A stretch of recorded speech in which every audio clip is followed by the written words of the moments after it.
ابو ہریرہ رضی اللہ عنہ سے روایت ہے کہ رسول اللہ صلی اللہ علیہ وسلم نے فرمایا انسان کے ہر جوڑ پر، ہر عضو پر صدقہ واجب، اور یہ حکم روزانہ کا، یعنی ہر روز ہمارے جسموں پر صدقہ واجب ہو جاتا ہے، ہماری جانوں میں صدقہ لازم ہو جاتا ہے۔ ہم عام طور پر صدقہ کب نکالتے ہیں؟ جب بیمار ہو جاتے ہیں، حالانکہ یہ صدقہ ہر روز کے لیے لازم ہے جب تک سورج طلوع ہوتا رہے۔ اب صدقہ ادا کیسے کیا جائے؟ فرمایا 2 آدمیوں کے درمیان عدل کرنا بھی صدقہ، یعنی انصاف کی بات کرنا، کسی کو جانور پر سوار ہونے میں مدد فراہم کرنا، یعنی کسی کو گاڑی میں بیٹھنے میں مشکل ہے تو اس کو اوپر چڑھا دینا، اس کا ہاتھ پکڑ لینا یا اس کا سامان پکڑ لینا، یا کسی بھی طرح اس کے لیے سہولت پیدا کرنا، یا اس پر کسی کا سامان لادنا بھی صدقہ ہے، اچھی بات بھی صدقہ ہے، اور وہ قدم جو نماز کے لیے مسجد کی طرف اٹھتا ہے وہ بھی صدقہ، اور راستے سے تکلیف دہ چیز کا ہٹا دینا بھی صدقہ۔ عام طور پر ہم یہ سمجھتے ہیں کہ شاید صرف مال خرچ کرنا ہی صدقہ، جبکہ یہ سارے کام جسم سے تعلق رکھتے ہیں، کیونکہ جسم کا صدقہ دینا ہے نا، اپنے ہر عضو کا صدقہ دینا ہے، تو اس کے لیے کیا کرنا ہوگا؟ اپنے ہر عضو کو استعمال کرنا ہوگا، کام کرنا ہوگا، حرکت کرنی ہوگی، اپنے جسم سے، اپنی جان سے، اپنی صلاحیتوں سے فائدہ اٹھانا ہوگا اور دوسروں کو فائدہ پہنچانا ہوگا، تب یہ صدقہ ادا ہوگا۔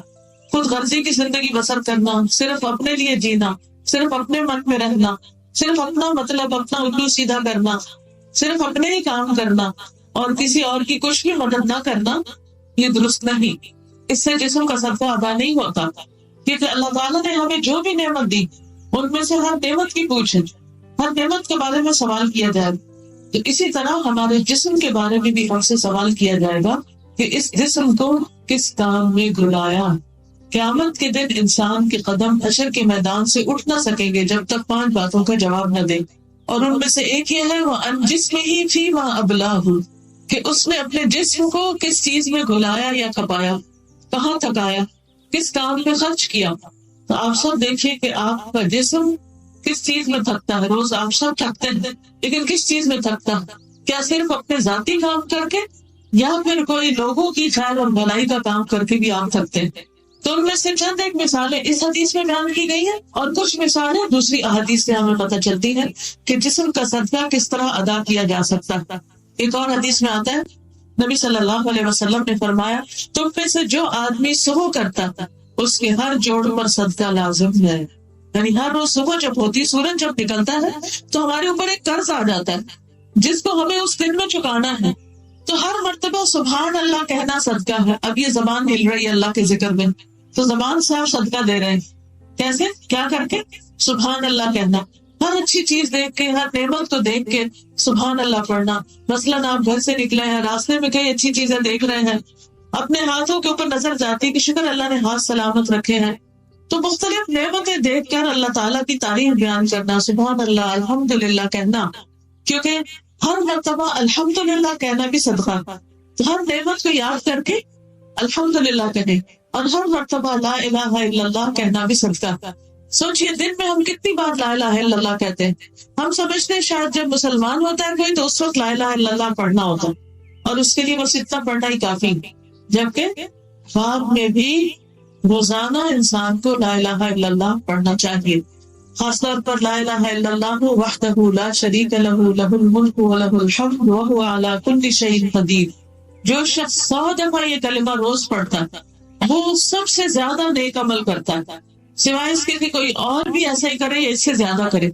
یعنی جو شخص یہ کلمہ لا الہ الا اللہ وحدہ لا شریک لہ ہر روز پڑھتا 100 دفعہ، تو گویا اس نے اللہ سبحانہ تعالیٰ کی وحدانیت بیان کی، شرک کی نفی کی، اللہ سبحانہ تعالیٰ کو خوش کیا اور بار بار اس کا اقرار کیا۔ ایسے شخص شیطان کی شر سے بھی محفوظ رہتا ہے۔ تو اس لیے کیا کرنا چاہیے؟ زبان سے بھی ذکر کرنا چاہیے۔ تو زبان کا ذکر بھی ہمارے لیے کیا شمار ہوگا؟ صدقہ۔ ایک اور حدیث سے یہ پتہ چلتا ہے کہ جو یہ صدقہ ادا نہیں کرتا وہ اپنے آپ کو آگ سے آزاد نہیں کرتا، یعنی جو جسم کا صدقہ نہیں دیتا وہ آگ سے آزاد نہیں کر سکتا، اپنے آپ کو آگ سے چھڑا نہیں سکتا۔ رسول اللہ صلی اللہ علیہ وسلم نے فرمایا بنی آدم کے ہر انسان کو 360 جوڑوں پر پیدا کیا گیا۔ ہمارے جسم کے کتنے جوڑ ہیں؟ 360. بس جو شخص اللہ اکبر، الحمدللہ، لا الہ الا اللہ، سبحان اللہ، استغفر اللہ کہے اور مسلمان کے راستے سے پتھر یا کانٹا یا ہڈی ہٹا دے یا نیکی کا حکم دے، برائی سے روکے، 360 جوڑوں کی گنتی کے برابر وہ یہ سب کام کرے، یعنی 360 دفعہ یہ سب چیزیں ملا کے بھی اگر ہو جائے تو وہ اس دن یوں چلتا ہوگا کہ اس نے اپنے نفس کو جہنم کی آگ سے دور کر لیا، بچا لیا، آزاد کر لیا، یعنی آپ نے گویا اس دن کا اپنا قرضہ چکا دیا۔ پھر اگلے دن صبح کریں گے تو پھر کیا ہوگا؟ نیکسٹ ڈے جب آپ صبح کریں گے تو پھر کیا ہوگا؟ دوبارہ سے قرضہ آ جائے گا۔ اب اس دن پھر آپ نے تسبیحات پڑھنی، پھر آپ نے صدقہ کرنا ہے، پھر آپ نے اچھے اچھے کام کرنے ہیں تاکہ اس دن کا بھی حساب پاک ہو جائے۔ غفلت میں دن نہیں گزارنا، یا اللہ کا ذکر کرنا ہے یا بندوں کی خدمت کرنی ہے، بندوں سے تکلیف ہٹانا، تکلیف دور کرنا۔ اور ہمارا حال یہ ہے کہ کھا کر اپنی پلیٹ کی ہڈیاں بھی بن میں نہیں پھینکتے، کسی اور کے راستے سے تو کیا ہڈی ہٹائیں گے؟ یعنی ہم اتنے کام چور ہیں، سارا یا تو ماں پہ ڈال دیتے ہیں یا سروس پہ ڈال دیتے ہیں، یعنی اپنے حصے کی جو صفائی ہے یا اپنے حصے کا جو کام ہے اس کو کرنا بھی اپنی شان کے خلاف سمجھتے ہیں۔ تو پھر کس چیز سے آپ صدقہ ادا کر رہے ہیں، کس طرح اپنی ذمہ داری پوری کر رہے ہیں، ہمیں سارے کو سوچنا چاہیے۔ پھر نماز، روزہ، حج اور اذکار، یہ سب انسان کا صدقہ۔ ابو الاسود الدؤلی کہتے ہیں کہ ہم ابو ذر رضی اللہ عنہ کے پاس تھے کہ انہوں نے کہا صبح ہوتی ہے تو تمہارے ایک ایک کے جوڑ پر صدقہ لازم ہو چکا ہوتا اور ہر روز ایسے ہوتا، چنانچہ اس کی ہر نماز، روزہ، حج، تسبیح، تکبیر، تحمید سب صدقہ۔ یعنی انسان اپنے آپ کو کسی نہ کسی کام میں لگائے رکھے، فالتو کی بیکار سوچوں میں بلتا رہے، اس نے کیا کر دیا، اس کا مقابلہ کیسے کرنا ہے، یہ کیا ہو گیا، اس طرح کی پریشان کن سوچے انسان کو سوائے نکما کرنے کے اور کچھ نہیں کرتے۔ اور زندگی کا تو ایک ایک دن جو ہیروں میں تولا جا سکتا ہے بلکہ اس سے بھی قیمتی ہے، وہ انسان کے ہاتھ سے چھوٹتا چلا جا رہا ہے، گزرتا چلا جا رہا ہے، اور یوں ہی زندگی فوت ہوتی چلی جا رہی ہے۔ یعنی ہم سب پارشلی فوت ہو رہے ہیں، ایک دن آئے گا تو کمپلیٹلی فوت ہو جائیں، دنیا سے چلے جائیں گے۔ تو اس سے پہلے کہ وہ دن آ جائے، ہمیں ہر روز کا جو ہمارا گھٹتا ہوا دن ہے، پگھلتا ہوا دن ہے، اس سے کچھ نہ کچھ کما لیں اور اس میں کچھ نہ کچھ حاصل کر لیں۔ پھر اسی طرح اللہ کے بندوں کو سلام کرنا، سلام میں پہل کرنا، یہ بھی صدقہ۔ نبی صلی اللہ علیہ وسلم نے جب صحابہ کو بتایا کہ ہر انسان کے ہر جوڑ پر صدقہ ہے، یعنی صبح کے وقت واجب ہوتا ہے، تو مسلمانوں کو یہ بات بہت مشکل لگی کہ اتنے پیسے تو ہمارے پاس ہے نہیں کہ ہم 360 روپے خرچ کریں یا 360 کوئی چیزیں اللہ کے راستے میں دیں، تو ہمارا بنے گا کیا؟ کیونکہ وہ ہر چیز کو سنجیدگی سے لیتے تھے، عمل کے لیے لیتے تھے، اور ہماری نیت صرف سپنے کی ہے، سن کے دل بہلانے کی ہے، صرف دوسروں کو بتانے کی ہوتی ہے، اپنے عمل کی بات کبھی سوچتے ہیں کہ ہم نے کیا کرنا ہے۔ کیونکہ اگر ہم سوچتے ہوتے تو ہمارے عمل میں تبدیلی آ جاتی، ہمارا ہر دن پہلے سے زیادہ امپروومنٹ کی طرف ہوتا۔ لیکن جب ہماری شخصیت میں، ہمارے عمل میں، ہماری چال ڈھال میں، ہمارے طریقے میں کوئی امپروومنٹ نظر نہیں آتی، نہ ہماری گفتگو میں، تو پھر اس کا کیا مطلب ہے کہ ہم نے گویا علم حاصل ہی نہیں کیا، ہم نے کچھ پایا ہی نہیں، کچھ سیکھا ہی نہیں۔ کیونکہ اگر سیکھتے تو وہ نظر آتا، وہ چیزیں ہم کر رہے ہوتے۔ تو اس لیے بہت ضروری ہے کہ کسی کو بتانے سے پہلے خود اپنے اندر وہ چیز لائیں، ورنہ کیا ہوگا، وہ بتایا ہوا بھی خلاف حجت بن جائے گا، وہ بھی الٹا پڑ جائے گا۔ تو یہ سب کچھ کیا ہے، اس نیت سے سنے کہ مجھے کرنا ہے، یہ میرے لیے ہے، اور پھر اپنا محاسبہ بھی کریں، اپنا جائزہ بھی لیں کہ کیا میری زندگی میں یہ چیزیں شامل ہو بھی رہی ہے کہ نہیں ہو رہی۔ تو بہرحال جب نبی صلی اللہ علیہ وسلم نے یہ حدیث بتائی تو صحابہ کو پریشانی ہوئی کہ یہ کریں گے کیسے۔ کوئی بھی آپ کے کہے آپ کے جی آپ مقروض ہو چکے ہیں اور یہ قرضہ ہر روز بڑھ رہا ہے، تو آپ کی پریشانی کا عالم کیا ہوگا کہ میں اس قرضے کو کیسے چکاؤں، کیسے اتاروں۔ تو اس صورت میں کیا ہوگا، پھر آپ فکر کریں گے، آپ کوئی پریکٹیکلی کچھ کرنے کی فکر کریں کہ میں کچھ کروں تو میرا قرضہ اتر جائے، میں اس بوجھ تلے نہ دب جاؤں۔ تو ہمیں بھی ایسے ہی سننا چاہیے اس حدیث کو جیسے صحابہ نے سنا، اور ویسے ہی فکر لگانی چاہیے جیسے صحابہ نے لگائی۔ تو آپ صلی اللہ علیہ وسلم نے ان کو فرمایا کہ بندوں کو سلام کرنا بھی صدقہ، یعنی ایک طرف ذکر کرنا، اور دوسرا یہ کہ بعض اوقات کیا ہوتا ہے کہ آپ لوگوں میں ہوتے ہیں، اس وقت آپ ذکر کم کر پاتے ہیں کیونکہ کوئی آپ سے کچھ پوچھ رہا ہے، کوئی کچھ پوچھ رہا ہے، ذکر پر اتنی کنسنٹریشن نہیں ہوتی۔ تو ایسی صورت میں انسان کو پھر کیا کرنا چاہیے کہ جب لوگوں کے بیچ میں ہو تو لوگوں کی خدمت میں لگ جائے۔ سب سے آسان خدمت کیا ہے کہ ان کو سلام کریں، اور اس بات کو عادت بنا لینا چاہیے کہ صبح اٹھتے ہی اپنے سب گھر والوں کو سلام کریں، ایک دوسرے کو سلام کریں۔ جس گھر میں یہ عادت ہو کہ صبح اٹھ کر چھوٹے بڑوں کو، بڑے چھوٹوں کو ہر طرف سلام کی آواز آ رہی ہو، تو آپ دیکھیے کہ اس پر کتنی رحمت اور برکتیں ہوں گی. اس دن کا آغاز پورے گھرانے کے لیے سلامتی کے ساتھ ہوگا. اور جس میں نحوست کے مارے اٹھے اور کوئی کسی کی شکل نہ دیکھنا چاہے تو وہاں پر کیا رحمت آئے گی. پھر اسی طرح پانی کا گھونٹ پلانا. اب پہلا کیا تھا کہ جب آپ اکیلے ہیں اللہ کا ذکر کریں، اور جب آپ لوگوں میں ہیں تو ان کی خدمت کریں، کیونکہ خدمت میں عظمت ہے. کسی انسان کی بڑائی کسی کے دل میں آ نہیں سکتی جب تک وہ دوسروں کی خدمت نہ کرے. اور اس کے لیے انسان اپنی نگاہوں سے یہ دیکھے کہ دوسرے کو کس چیز کی ضرورت ہے اور پھر آگے بڑھے. تو پانی کا گھونٹ پلانا بھی صدقہ ہے. نبی صلی اللہ علیہ وسلم نے فرمایا آدم کے بیٹے کے کل 360 جوڑ یا ہڈیاں ہوتی ہیں. ہر روز ہر جوڑ کی طرف سے صدقہ ادا کرنا لازم ہوتا ہے. ہر اچھی بات صدقہ ہے. آدمی کا اپنے بھائی کی مدد کرنا صدقہ ہے. پانی کا ایک گھونٹ پلانا بھی صدقہ ہے. اور بعض اوقات ہم اس میں تو بخل کر جاتا ہے. مثلا پانی اگر کم ہو یا صرف اپنی بوتل ہو اور ہمیں پتہ چل جائے کہ کسی اور کی بھی ضرورت ہے تو بعض اوقات لوگ نگاہ نہیں ملاتے کہ ہمیں دینا نہ پڑتا ہے. ہم سے نہ کوئی مانگ لے، ہمارے گھر سے نہ کوئی لے لے آ کے. تو شیطان جو ہے وہ انسان کو فقر کی دھمکی دیتا ہے، فقر سے ڈراتا ہے، خوف دلاتا ہے کہ تمہارا کیا بنے گا. اس لیے وہ دوسروں کے ساتھ شیئر نہیں کرنے دیتا. تو یہ خود غرضی بھی شیطان کی طرف سے ہوتی کہ انسان صرف اپنا فائدہ سوچے اور باقی سب کو بھول جائے. تو یہاں پر کیا پتہ چلتا ہے کہ انسان کا کسی کو چھوٹا سا فائدہ پہنچانا، یعنی ایک گھونٹ دینا، وہ بھی صدقہ کا. ایک اور حدیث سے پتہ چلتا ہے، آپ نے فرمایا صبح ہوتی ہے تو ابن آدم کے جوڑ جوڑ میں صدقہ لازم ہو چکا ہوتا ہے. چنانچہ اس کا اپنے ملنے والوں کو سلام کرنا صدقہ ہے، نیکی کا حکم دینا صدقہ ہے، برائی سے روکنا صدقہ ہے، راستے سے اذیت والی چیز دور کرنا صدقہ ہے، اپنی اہلیہ سے ہم بستر ہونا صدقہ ہے، بیوی کے ساتھ محبت کرنا، بیوی کا خیال کرنا، اس کی ضرورت پوری کرنا اور اس کو ٹائم دینا، یہ بھی صدقہ ہے. اور ان سب سے چاشت کی 2 رکعتیں کفایت کرتی ہیں. یعنی اگر آپ سارے کام نہیں بھی کر پا رہے کسی وجہ سے، اسے آپ بیمار ہیں یا کوئی اور آپ کی بہت مصروفیت ہے، چھوٹے چھوٹے بچے ہیں، انہیں کے ساتھ دن گزر جاتے ہیں کیونکہ ہر وقت سب کے حالات ایک جیسے نہیں ہوتے، تو ایسی صورت میں چاشت کی 2 رکعتیں پڑھنا نہ بھولیں. وہ ان سب چیزوں سے کفایت کر دیں گے. لیکن وہ تو جب پڑھے نا جب عادت پڑی ہوئی، تھوڑا بہت بھی روٹین میں خلل آتا ہے تو ہم عادت بھلا دیتے ہیں. تو آئندہ سے آپ نے 2 نفل جو ہیں سورج چڑھنے کے بعد کے، یعنی وہ ٹائم وسیع ہوتا ہے، سورج نکلنے کے 15 منٹ بعد سے لے کر ظہر ہونے سے 15-20 منٹ پہلے تک آپ ان کو پڑھ لیں. افضل تو یہی ہے کہ انسان اسی وضو کے ساتھ جس سے فجر پڑی ہے اس کے بعد ذکر کرتا رہے اور جب چاشت ہو جائے تو نفل پڑھ کے اٹھے. لیکن اگر آپ کے بہت اور کام ہیں، بچے چھوٹے ہیں، کئی ذمہ داریاں ہیں، آپ کو کہیں نکلنا ہے پڑھنے پڑھانے کے لیے، تو آپ اتنی دیر بیٹھ نہیں سکتے مصلی پر. تو اس صورت میں جو بھی سورج نکلے 15 منٹ کے بعد آپ اپنے نفل ادا کر لیں. گھر سے نکلے تب بھی، گھر میں ہو تب بھی، سمجھے آپ نے پہلا اپنا صدقہ دیا پھر کام شروع کیا. جب اپنا صدقہ آپ دے دیں گے تو پھر اس کے بعد آپ بے فکر ہو جائیں، پرامن ہو جائیں گے، پرسکون ہو جائیں گے. اور آپ کیا ہوگا، آپ کے دل میں مجھے کوئی چیز نقصان نہیں دے سکتی، بیماری نہیں آئے گی مجھ پر، کیونکہ میں نے صدقہ دیا ہوا. کیونکہ صدقہ بلاؤں کو ڈالتا ہے، صدقہ آپ کو مشکلات سے بچاتا ہے، آپ کے لیے ڈھال بن جاتا ہے، آپ کے لیے مصیبت آنے کے راستے میں رکاوٹ بن جاتا ہے. تو آپ اپنے جسم کا صدقہ دینا نہ بھولیں.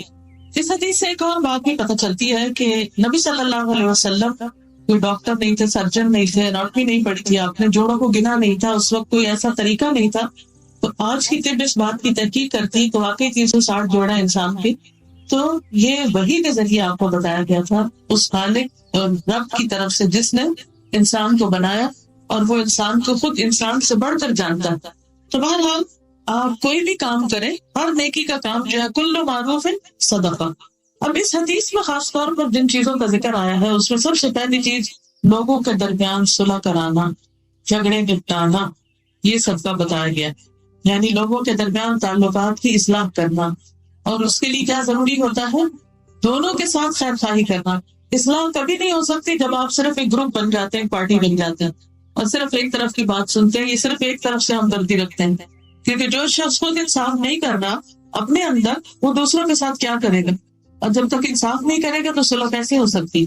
اب یہ ہے کہ ہو سکتا ہے آپ جج نہ ہو، آپ کسی ایسے مقام پر نہ ہو کہ جہاں آپ سے کوئی رجوع کرے کہ آپ ان کے جھگڑے کو صلح کرا دیں، میاں بیوی کے درمیان یا کوئی اور 2 دوستوں کے درمیان کوئی اختلاف ہو گیا ہے.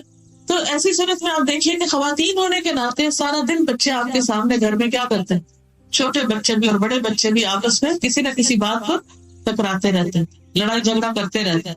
تو ایسی صورت میں ایک تو دوسرے میں ترجیح نہ دینا، اور ان کے فائدے کی بات بتانا اور اچھی نصیحت کرنا اور ایسا ماحول پیدا کرنا کہ جس سے وہ آپس میں اصلاح کر سکے، یہ بھی ایک صدقہ۔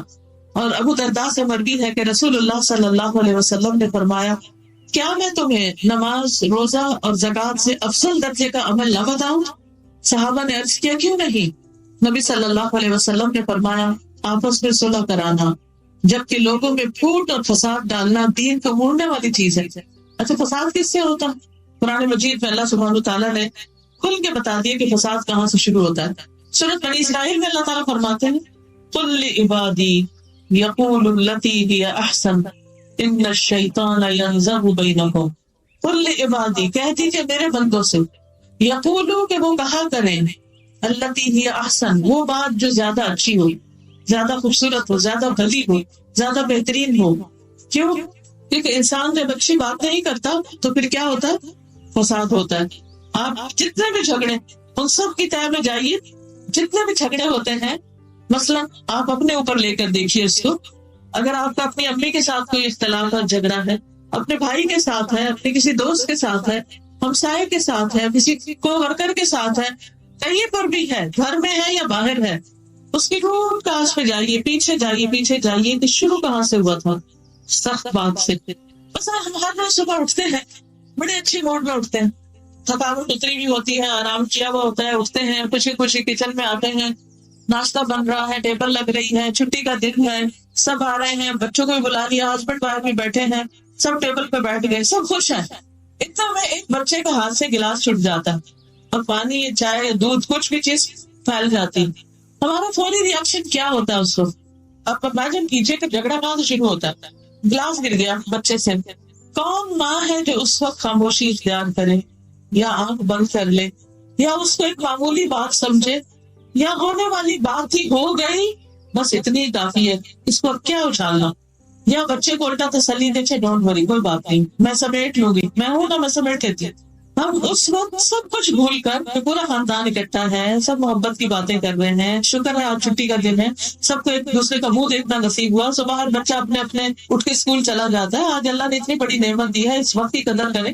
اب کیا ہے، آپ اس وقت غصے میں آ کے ڈانٹنا شروع کر دیتی اس بچے کو، اب اس بچے کا موڈ آؤٹ ہو جاتا ہے، وہ کیا کرتا ہے، اپنا کھانا پینا چھوڑ کر اٹھ کے اپنے کمرے میں چلا جاتا ہے، اور سارا دن اسی طرح آپ کے دل میں بھی پریشانی اور اس کے دل میں بھی پریشانی۔ اگر آپ اس وقت صرف اپنی زبان کنٹرول کر لیتی تو یہ سارا دن آپ کا خراب نہ ہوتا، کیونکہ ہوتا کیا ہے، ایک جملہ، ایک لفظ، ایک بات جو ہم غصے میں نکالتے ہیں، صرف اس وقت اندر کی آگ جو شیطان کی طرف سے ڈالی گئی ہوتی ہے اس کو ٹھنڈا کرنے کے لیے، تو آپ دیکھیے جب وہ آگ باہر نکلتی ہے اور پھیلتی ہے تو کیا نہیں جلا دیتی، کہاں تک اس کے اثرات نہیں جاتے۔ پھر کیا ہوا، دودھ ہی تھا نا، اللہ نے نصیب میں نہیں لکھا تھا، اس نے گرنا ہی تھا، بس گر گیا، کوئی بات۔ برتن ہے، ٹوٹنے کے لیے بنا نا، کون سا برتن ہمیشہ سدا باقی رہتے ہیں؟ سب برتن ٹوٹتے ہیں، سبھی ٹوٹ جاتے ہیں۔ کیا آپ کی نانی کا سیٹ پڑا ہوا ابھی تک جو وہ استعمال کرتی تھی؟ کہاں گیا وہ؟ آپ کی امی کا وہ بھی کہیں ادھر ادھر ہو گیا، آپ کا بھی ہو جائے گا۔ بچے کا دل زیادہ قیمتی، اور بعض اوقات بعض خواتین تو یہ بھی لحاظ نہیں کرتی، اگر شوہر سے کچھ ہوگا تو اس کے ساتھ بھی بدتمیزی شروع کر دیں گے بچوں کے سامنے۔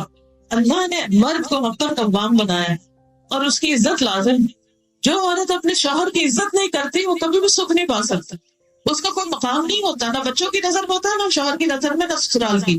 اور اسی طرح اگر شوہر بدتمیزی کرتا ہے، بد اخلاقی کرتا ہے، تو اس کی بھی قدر و عزت بچے کے دل سے، آس پاس کے جو سرونٹس ہوتے ہیں اور لوگ ہوتے ہیں گھر میں، سب کے دل سے نکل جاتی ہے۔ یہ کس قسم کا انسان ہے جس کو معاملہ ہی نہیں کرنا آتا، اوپر سے کوئی نہ بھی بولے لیکن دل میں تو ایک رائے قائم ہو جاتی ہے۔ تو کیا تھا اگر ہم چوٹ لگنے پر زبان روک لیتے؟ کوئی اتنی بڑی بات تھی؟ تھوڑی دیر کی بات تھی نا، بس گزر جاتی، طوفان ٹل جاتا، اس کے بعد سب سکون ہو جاتا ہے۔ آپ کے چیخنے چلانے سے، بدتمیزی کرنے سے نہ دودھ واپس آ سکتا ہے، نہ گلاس واپس آ سکتا ہے، اور نہ ہی بچے کی تربیت ہو سکتی۔ زیادہ سے زیادہ آپ اس کو کیا کہہ سکتے کہ بیٹے جب کھانا کھاؤ تو گلاس کنارے پہ رکھنے کی بجائے اپنے الٹے ہاتھ رکھ لو، تاکہ دائیں ہاتھ سے جسے کھانا لے رہے ہیں دے رہے، ٹکرا کے کوئی چیز گر نہ جائے، یا جو بھی کوئی وجہ ہوئی ہے اس کو بتا دی جائے۔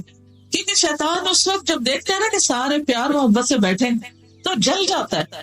صبح کے وقت ابلیس جو ہے وہ اپنے لشکر بھیجتا تھا کہ لوگوں کے درمیان فساد ڈلوائیں، فتنے ڈالیں، اور سب سے زیادہ وہ اس سے راضی ہوتا ہے جو سب سے زیادہ فتنے ڈال کے آتا ہے لوگوں میں، سب سے زیادہ لڑائیاں ڈال کے آتا ہے.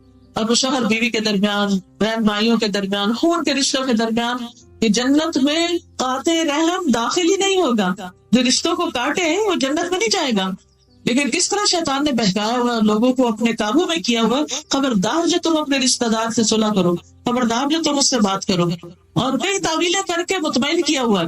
اور اگر کوئی کوشش بھی کرے صلح کرانے کی تو اس کو موقع ہی نہیں دیتے، باتیں نہیں کرنے دیتے. اور یہ گھر گھر کا مسئلہ ہے. ہم نے اپنا کیا مستقبل سوچا ہوا ہے، ہم اپنے لیے کیا چاہتے ہیں کل مرنے کے بعد، کہ ہماری قبر میں کیا ہو. تو وہی ہوگا جو ہمارا عمل ہوگا. اور پھر ہم بہانہ کیا کرتے ہیں یا وجہ کیا بتاتے ہیں کہ ان کا بڑا قصور ہے. ہوگا ضرور قصور کے بغیر تو معاملے نہیں خراب ہوتے، لیکن آپ کا بھی تو کچھ ہوگا. صرف ایک طرف کا تو نہیں ہوگا. ہاں، ایک طرف کا زیادہ ایک طرف کا کم بھی ہو سکتا ہے، لیکن رشتے داروں سے وقتی طور پر اگر کوئی ناراضگی ہو بھی جائے تو لانگ ٹرم تعلقات ٹائز کو کٹ نہیں کرنا چاہیے.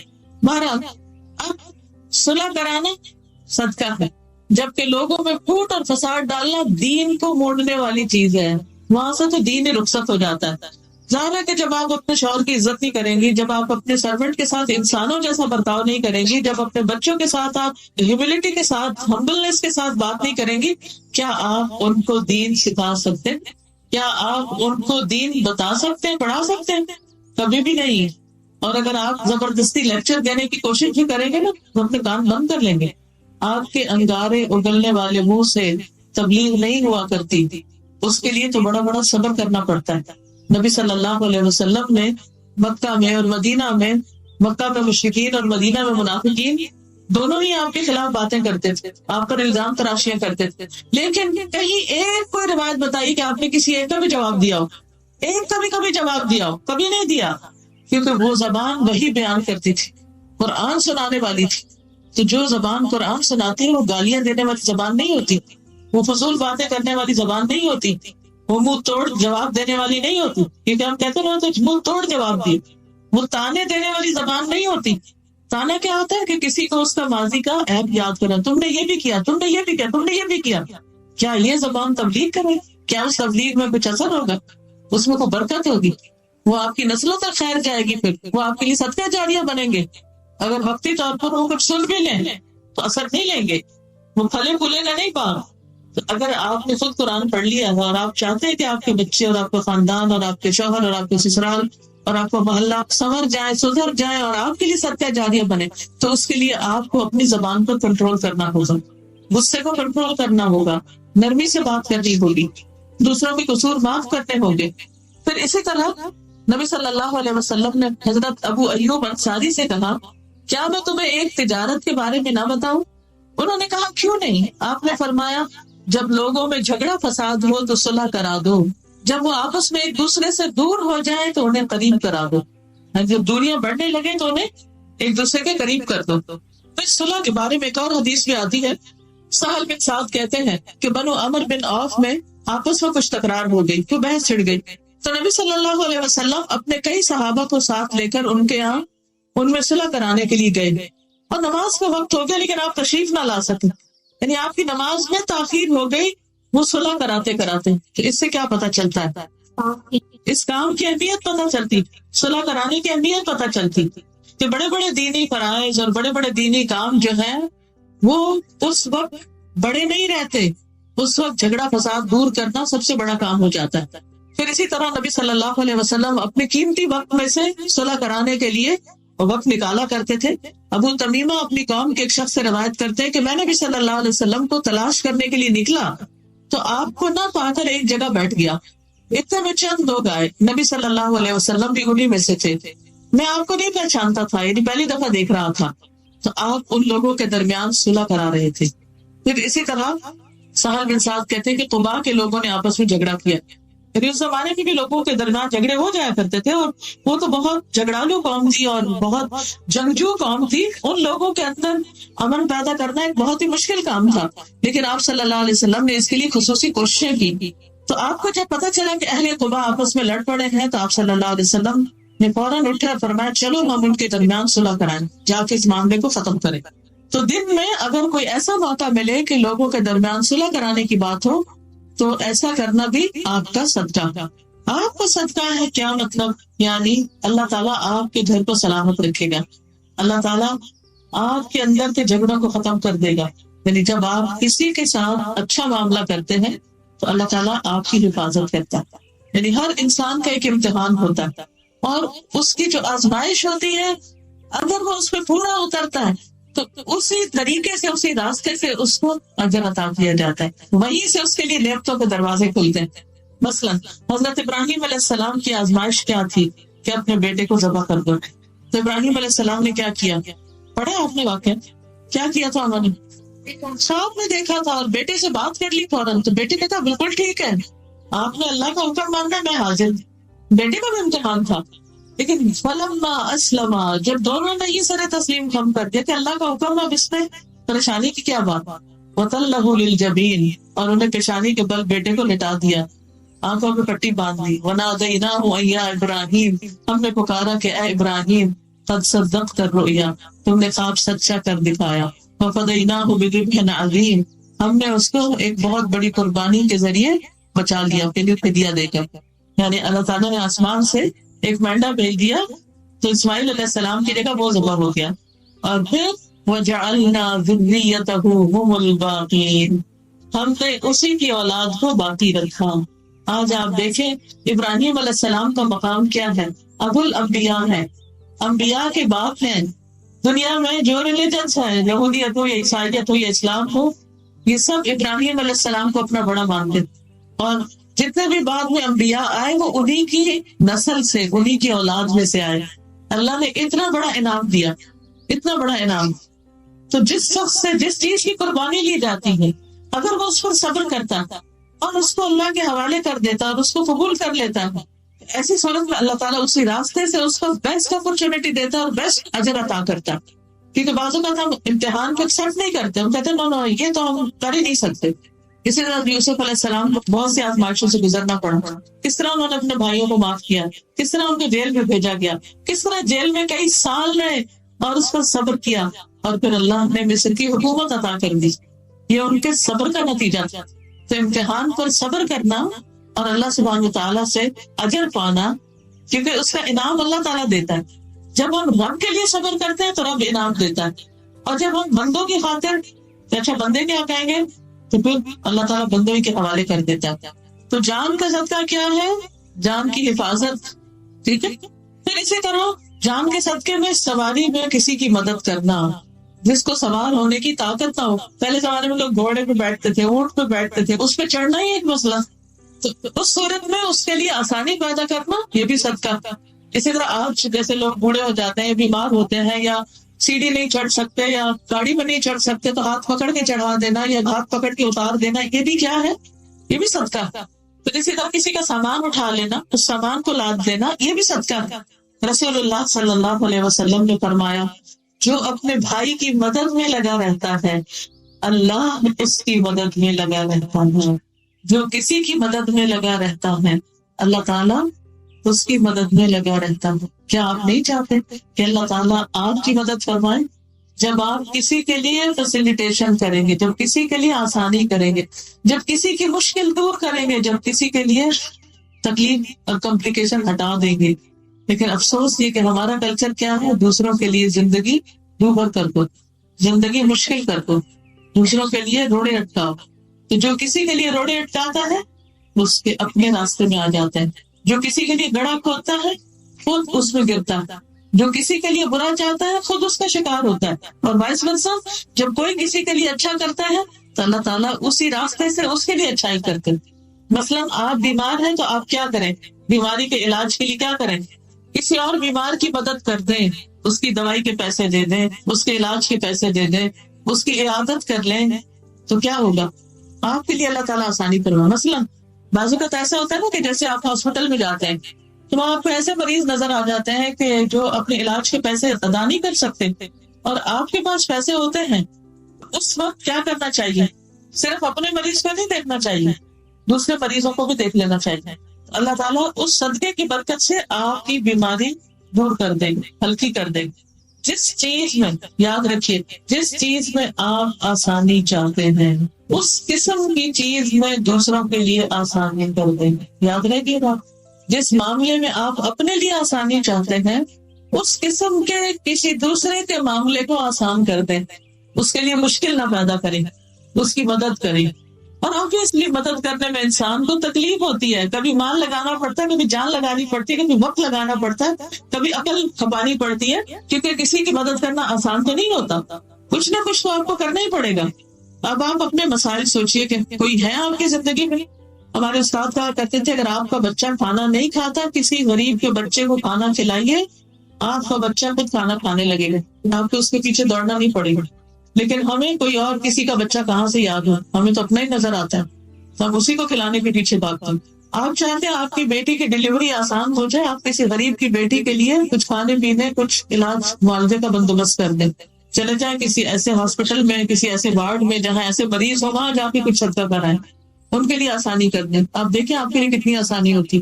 اگر آپ چاہتے ہیں آپ کے بچے دین پڑھ جائیں تو آپ دوسروں کے بچے پڑھانے کی فکر کرتے۔ بہت سی مائیں صرف اپنے بچوں کا تو خوب خیال رکھتی، لیکن وہ نہیں سوچتی کہ ان کے ساتھ پلنے والے دوسرے بچے جن کی ماں کو اتنے دین کا نہیں پتا، وہ کس رخ پہ جا رہے ہیں، وہ کس طرح بگڑ رہے ہیں، تو کیا میں اپنے بچے کو بگڑے ہوئے معاشرے میں چھوڑوں گی؟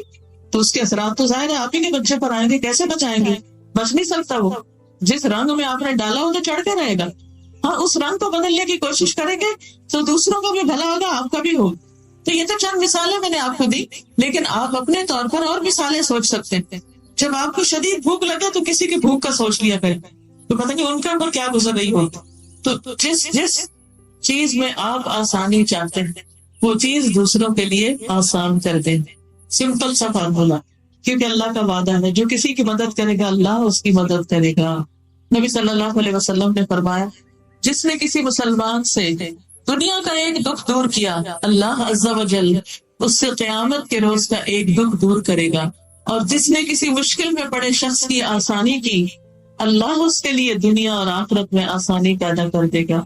اور اللہ عز و جل اس وقت تک بندے کی مدد میں رہتا ہے جب تک بندہ اپنے بھائی کی مدد میں رہتا۔ پھر یہ بھی ہے کہ اس طرح کا صدقہ انسان کو اللہ کا محبوب بنا دیتا ہے، اللہ کا پیارا بنا دیتا ہے۔ کیا آپ کا دل چاہتا ہے اللہ آپ سے محبت کرے؟ کیونکہ ہم سب یہ تو بڑا دعویٰ کرتے ہیں کہ ہم اللہ سے محبت کرتے ہیں، اور دوسرا بندہ یہ کہتا ہے مجھے اللہ سے بڑی محبت ہے، تو یہ تو کوئی بڑی بات نہیں، سبھی دعویٰ کرتے ہیں، لیکن بات یہ ہے کہ کیا اللہ بھی آپ سے محبت کرتا؟ تو وہ کون سے کام ہوں، وہ کون سے طریقے ہوں، وہ کون سی چیزیں ہوں کہ جس کی وجہ سے ہم اللہ کی محبت کے قابل بن جائیں۔ پہلے سوچ لیجئے واقعی آپ چاہتے بھی ہیں اور کتنا چاہتے ہیں، کیونکہ سچے ہوں گے تو تبھی اس حدیث پہ عمل کریں۔ جب اللہ کی محبت ملتی ہے تو کیا ملتا ہے؟ سبھی کچھ مل جاتا ہے، لیکن انسان کسی بھی چیز سے محروم نہیں ہوتا۔ آپ کہیں میں تو ایسے کام کرتی ہوں جس سے اللہ کی محبت حاصل ہوتی ہے، لیکن میں تو لوگوں پہ بہت خرچ کرتی ہوں مگر میری آمدنی میں تو کوئی اضافہ نہیں ہو۔ نہیں، ہو سکتا ہے روپے پیسے میں اضافہ نہ ہو، لیکن جو دل کا ٹھنڈک اور سکون اور خوشی میں اضافہ ہوا ہے، اور کسی وقت ہو سکتا ہے کہ مال کا بھی ایسا دروازہ کہ کھول دے کہ آپ سوچ بھی نہ سکتے۔ عبداللہ بن عمر کہتے ہیں ایک آدمی نبی صلی اللہ علیہ وسلم کے پاس آیا اور کہا اے اللہ کے رسول صلی اللہ علیہ وسلم، کون سے لوگ اللہ تعالیٰ کو زیادہ محبوب، کون اللہ کے بہت پیارے ہیں، اور کون سے اعمال اللہ کو بہت پیارے ہیں، کیا کام اللہ کو کرنا اچھا لگتا ہے؟ رسول اللہ صلی اللہ علیہ وسلم نے فرمایا وہ لوگ اللہ تعالیٰ کو زیادہ محبوب ہیں جو دوسرے لوگوں کے لیے سب سے زیادہ فائدہ مند ہوں، ہر وقت دوسروں کو فائدہ پہنچانے کی سوچیں گے کہ کس کے ساتھ کیا بھلائی کر سکتے۔ اور یہ نہیں کہ زندگی میں کبھی ایک دفعہ بھلائی کر لی تو کیا میں نے سب کے ساتھ کر لی، آج کے دن میں نے کس کے ساتھ کیا بھلائی کی، کس کو کیا فائدہ پہنچایا۔ تو چھوٹے چھوٹے نیکی کے کام خوش ہو کے کریں، کام چور نہ ہو، کام چور ہونا ذلت کا باعث ہے، آپ کی قدر و قیمت میں کوئی اضافہ نہیں کرے گا، خود غرض ہونے سے آپ لوگوں سے دور ہو جائیں گے۔ تو سب سے زیادہ اللہ کا محبوب کون ہے؟ جو سب سے زیادہ دوسروں کو فائدہ پہنچاتا ہے، یعنی جو سب سے زیادہ خود فائدہ اٹھاتا ہے۔ اور اللہ تعالیٰ کو سب سے زیادہ پسندیدہ اعمال یہ ہے مسلمان کا اپنے بھائی کو خوش کر دینا، اس سے کسی تکلیف کو دور کرنا، اس کا قرضہ ادا کر دینا، اسے کھانا کھلانا۔ پھر فرمایا مجھے اپنے کسی بھائی کی ضرورت پوری کرنے کے لیے اس کے ساتھ چلنا، اس کے ساتھ جانا مسجد نبوی میں 1 ماہ کے اعتکاف سے زیادہ محبوب۔ یعنی آپ کو مثلاً 1 مہینے کا ویزا ملے اور آپ 1 مہینہ مسجد کے اندر بیٹھ کے مدینہ میں عبادت کر کے آئیں، اس سے زیادہ پیارا تھا نبی صلی اللہ علیہ وسلم کو کہ کسی مصیبت میں پڑے انسان کے ساتھ جا کر مل کے اس کی مصیبت کو آسان کر دیا جائے، اس کی حاجت پوری کرنے کے لیے اس کے ساتھ جایا جائے. کیونکہ بعض کام ایسے ہوتے ہیں کہ جس میں انسان گھبرا رہا ہوتا ہے کہ پتہ نہیں کیسے کروں، تو انسان اس کے لیے سہولت پیدا کرتے. فرمایا جس نے اپنے غضب کو روک لیا، غصے کو روک لیا، اللہ تعالیٰ اس کی خامیوں پر پردہ ڈال دے گا. یعنی اس کے اندر جو عیب ہوں گے، غلطیاں ہوں گی، وہ چھپ جائیں گی. اور جو شخص اپنے غصے کو نافذ کرنے کی طاقت کے باوجود، یعنی غصہ نکال سکتا تھا تو غصے کو نکالنے کی طاقت کے باوجود اگر اس کو کنٹرول کر لیتا ہے، نہیں غصہ نکالتا، تو اللہ تعالیٰ قیامت کے دن اس کے دل کو امیدوں سے بھر دیں گے. یعنی اس دن اس کو خوشی ہوگی کہ مجھے امید ہے کہ میں پاس ہو جاؤں گا اس دن، مجھے امید ہے کہ اللہ تعالیٰ مجھے جنت میں بھیج دے. یعنی اس سے خوف دور ہو جائے گا. جو اپنے بھائی کے ساتھ اس کی ضرورت پوری کرنے کے لیے چلا، اللہ تعالیٰ اس کو اس دن ثابت قدم رکھے گا جس دن قدم ڈگمگا جائیں گے. تو سوچئے ہم کس کس کی کیا مدد کر سکتے ہیں، کس کے لیے کون سی آسانی پیدا کر سکتے ہیں، کس کے لیے کون سی مشکل دور کر سکتے ہیں. نبی صلی اللہ علیہ وسلم نے فرمایا مومن کو خوش کرنا، اس کا فرض ادا کرنا، اس کی ضرورت پوری کرنا، اس سے کسی مصیبت کو دور کرنا افضل اعمال میں سے ہے.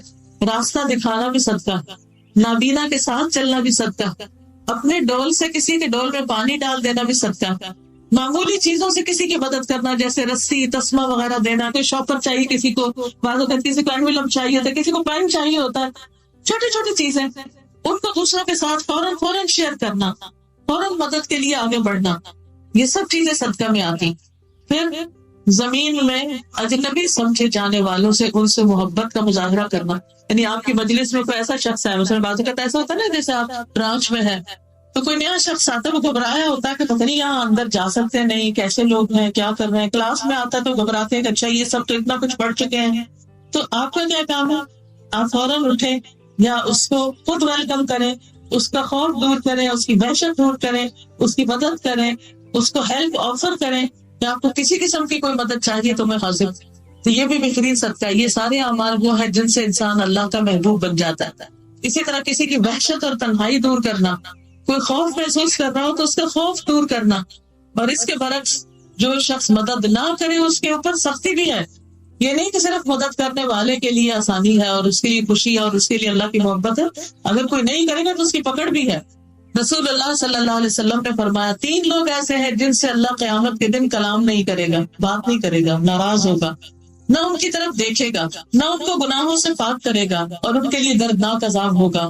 ان میں سے ایک وہ شخص ہے جس کے پاس ضرورت سے زیادہ پانی تھا اور وہ مسافروں کو نہیں پلاتا تھا. ساتھ کے مسافر پیاسے تھے لیکن وہ اپنا پانی کسی سے شیئر نہیں کرتا تھا، صرف اپنے لیے رکھتا تھا. اب کبھی آپ ٹرین پہ جا رہے ہو یا بس پہ جا رہے ہو تو بعض اوقات ایسے کہ چھوٹا بچہ ہلکان ہوتا ہے، رو رہا ہوتا ہے، اسے پیاس لگی ہوتی ہے، ماں کے پاس پانی نہیں، آپ کے پاس ہے، آپ خود ہو کر دیں. اور اگر آپ بھی کہیں کہ میں کیوں دوں، نہیں کیوں نہیں لے کر آتی، یہ کیسی ماں ہے، ایسا یہ اس وقت یہ باتیں کرنے کا ہے، اس وقت کسی انسان کی ضرورت دیکھنے کی کہ وہ کس مشکل میں، اس کو میں کیسے دور کر سکتا. اور ایک اور روایت میں ہے اللہ تعالیٰ اس سے فرمائے گا آج میں تجھ پر اپنا فضل نہیں کروں گا اس طرح تو نے اپنے فضل کو روک رکھا تھا جس کو تیرے ہاتھوں نے نہیں بنایا تھا. یعنی پانی تو نے نہیں بنایا تھا، میں نے بھیجا تھا اور تو دوسروں کو نہیں دیتا تھا. اسی طرح کسی کو غلط رستے پہ ڈال دینا، مس لیڈ کرنا، اس پر بھی لعنت کی گئی.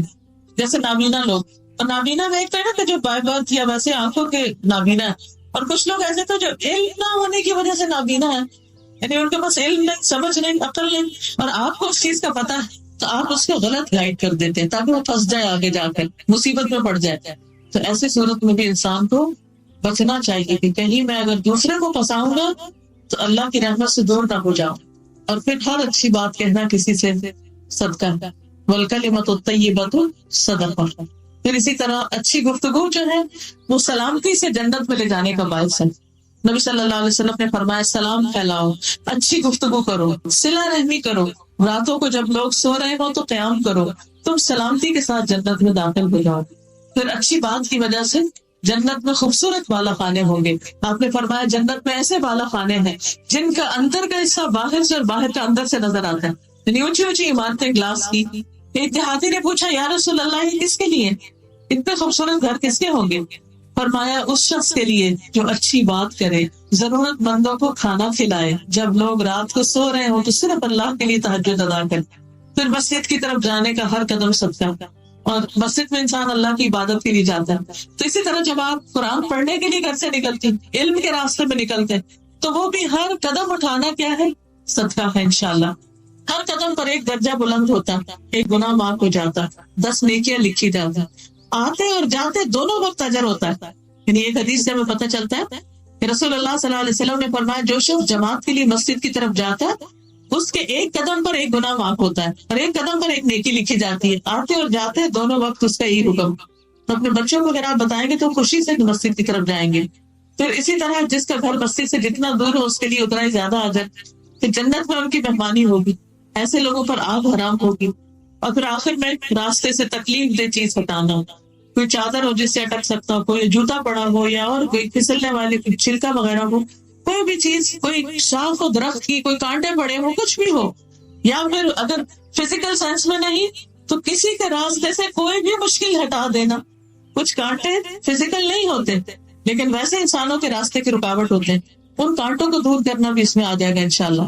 آپ نے فرمایا ایمان کی 70 یا 60 سے کچھ اوپر شاخیں ہیں جن میں سب سے بڑھ کر لا الہ الا اللہ کا قول ہے، اور سب سے ادنا کسی تکلیف دہ چیز کو راستے سے ہٹا دینا، یہ بھی ایمان کا حصہ.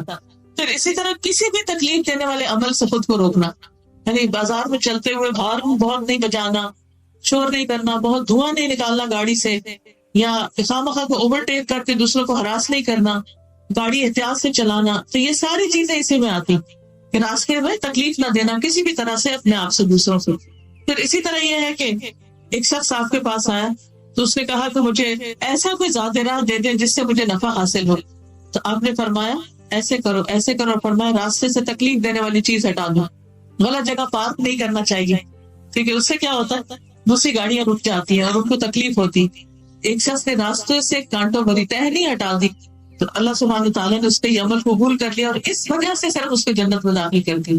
تو ہمیں نہیں پتا کہ ہم کسی کی کون سی تکلیف دور کریں گے تو اللہ تعالیٰ ہمارے گناہ معاف کر دیں گے. پھر راستے میں گندگی نہیں پھیلانی چاہیے، گھر کا کوڑا کرکٹ گلی میں نہیں پھینک دینا چاہیے. راستے میں گاڑی میں جاتے ہوئے کیلا کھا کے باہر چھلکا نہیں پھینک دینا چاہیے، کاغذ نہیں پھینکنے چاہیے، کوئی بھی گندگی باہر گلیوں بازاروں میں نہیں پھینکنی چاہیے. رسول اللہ صلی اللہ علیہ وسلم نے فرمایا جس نے مسلمانوں کو ان کے راستے میں تکلیف پہنچائی اس پر لعنت واجب ہو گئی. یعنی راستوں میں گندگی پھیلانا لعنت واجب کرنے والی چیز ہے. رسول اللہ صلی اللہ علیہ وسلم نے فرمایا 2 لعنت کرنے والے کاموں سے بچو. صحابہ نے پوچھا وہ کون سے کام ہیں؟ آپ نے فرمایا کسی گزرگاہ میں یا سایہ دار درخت کے نیچے قضائے حاجت کر. پھر اسی طرح آپ صلی اللہ علیہ وسلم نے مانوی فساد کو بھی دور کرنے کا اجر بتایا. آپ نے فرمایا اجنبیوں کے لیے بشارت ہے، خوشخبری ہے. کسی نے پوچھا وہ کون ہے؟ آپ نے فرمایا جو لوگوں کے فساد پھیلانے کے زمانے میں اصلاح کا کام کرے. جب اور لوگ فساد پھیلا رہے ہوں تو وہ لوگوں کے ذہن کو، سوچ کو، طریقوں کو درست کرے. اچھا بات اب یہ کتاب ایک ورک بک کے طور پر چھاپی گئی جس میں نوٹس لکھنے کی جگہ بھی ہے، آپ اپنے بچوں کو بھی پڑھنے میں لگا سکتے ہیں. یہ حدیثیں جو پڑھائی جا چکی ہیں اس سے پہلے وہ انٹرنیٹ پہ alhuda.pk.com پر اویلیبل ہے، اس کے آڈیوز.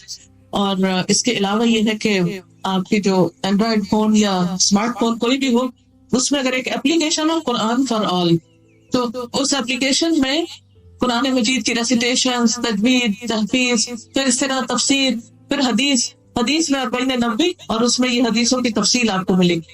یعنی اگر آج کی حدیث کی بھی آپ تفسیر سننا چاہیں تو آپ کو یہ حدیث کی تفسیر وہاں مل جائے گی، کیونکہ میں اس سے پہلے بھی یہ کروا چکی، اب اس کو بھی ڈال دیا جائے گا. تو فون کے اوپر بھی آپ سن سکتے ہیں اور میموری کارڈ بھی ملتے ہیں، اور پہ بھی سن سکتے ہیں، اور ڈاؤن لوڈ بھی کر سکتے ہیں انٹرنیٹ سے اپنے کمپیوٹر پر، اس پہ بھی سن سکتے ہیں. تو ایک حدیث کر کے ہفتے میں اگر ایک حدیث پڑھیں گے تو 40 ہفتے کی 1 سال میں آپ کی پوری کتاب کی تفصیل سن لیں گے، اور اس سے عمل میں بہت زیادہ انشاءاللہ تبدیلی آ گئی. کیونکہ حدیث جو ہے نا عملی زندگی گزارنے کا طریقہ بتاتی ہے. قرآن مجید سے تو ہمیں یہ پتہ چلتا ہے کہ کیا کیا کرنا ہے، کیسے کرنا ہے، وہ ہمیں حدیث سے پتہ چلتا ہے. کتاب آپ نے لے لی، اب یہ نہیں کہ بند کر کے گھر میں رکھ دیں، بلکہ اس کو سننا شروع کریں، چاہے تھوڑا تھوڑا ہی کیوں نہ، ہفتے میں 1 دن ہی کیوں نہ. چلیے بتائیے سب سے پہلی بات کیا آتی ہے اس حدیث میں؟ اوکے، یعنی انسان کے اوپر ہر روز صبح جب سورج طلوع ہوتا ہے تو ہر اس کا صدقہ دینا ہوتا ہے، ہر روز دینا ہوتا ہے. اب ہر روز پیسے تو نہیں ہوتے تو پھر کیا کرنا چاہیے؟ نمبر 1 اللہ کا ذکر کرنا چاہیے. نمبر 2 بندوں کی خدمت کرنی چاہیے، دوسروں کو فائدہ پہنچانا چاہیے، چاہے گھر میں ہو چاہے باہر ہو. ہر وقت یہ ذہن بنا لے کہ دوسروں کے فائدے کی بن جاؤ. ہمارا کیا ذہن ہوتا ہے، میں کس سے کیا فائدہ اٹھاؤں، اس سے کیا ملے مجھے، اس سے کیا بٹوروں، اس سے کیا لوں. تو ایسے لوگ اپنے آپ کو بڑے اسمارٹ سمجھتے ہیں جو ہر ایک سے صرف بٹورنا جانتے ہیں. تو مومن جو ہوتا ہے وہ لینے والا نہیں، دینے والا ہوتا ہے. وہ ہر وقت دینے کی فکر کرتا ہے، اور جو دیتا ہے وہ محروم نہیں رہتا، اللہ تعالیٰ اس کو دیتا ہے پھر. ٹھیک ہے. اب آپ طرح ایک ایکٹیویٹی کیجیے، اپنے ہاتھوں کو دیکھیے، انگلیوں کو، جوڑوں کو، کہیے اس پر بھی صدقہ، اس پر بھی، اس پر بھی، اس پر بھی، اس پہ بھی. اپنے ہاتھ پاؤں دیکھ کے کیا سوچے، ان پہ صدقہ ہے. چلے شروع کرتے. پھر سبحان اللہ، ہر انگلی میں سبحان اللہ، ایک جوڑ پہ ہاتھ رکھ دیا، سبحان اللہ، سبحان اللہ، سبحان اللہ، صدقہ ہوتا گیا ہوتا گیا. اب باقی جوڑ تو سارے ہمارے ہاتھوں میں نہیں ہیں، تو پھر ان کے لیے انسان اور کام کرے. اور 2 نفل چاشت کے بس پکے باندھ لینے. ٹریول کریں، گھر میں ہو، کہیں ہو، بس مشکل پتہ ہے کیا، ہم جو صبح سو جاتے ہیں نا تو پھر ہماری باتیں رہ جاتی. تو چلے جس وقت بھی آپ اٹھتے ہیں فجر نماز پڑھنے کے بعد یہ نماز پڑھنا نہ بھولیں. یعنی ٹائم اس کا کافی زیادہ ہے، جس وقت بھی پڑھ لیں، ظہر سے پہلے پہلے، لیکن یہ 2 نفل پڑھ لیں. اور کیا صدقہ اس حدیث کی روح سے بتائیے؟ 2 لوگوں کے درمیان صلح کرانا صدقہ ہے. عدل و انصاف کی بات کرنا صدقہ ہے. اپنے گھر والوں سے ناراض ہے، اگر شوہر سے ناراض ہے، بچوں سے یا بہن بھائیوں سے، تو کیا کرے؟ صلح کر لے. خود نہیں ہمت ہوتی تو کسی سے کہہ کے کروا لیں. اور کیا ہے تیسری چیز؟ دوسرے کی مدد کرنا، سواری پہ چڑھانا، سامان اس کا لدوانا، کسی بھی شکل میں، یہ سب کیا ہے؟ صدقہ ہے. ٹھیک ہے. اور کیا صدقہ؟ اچھی بات کہنا. اوکے، اچھی بات کون سی ہوتی ہے؟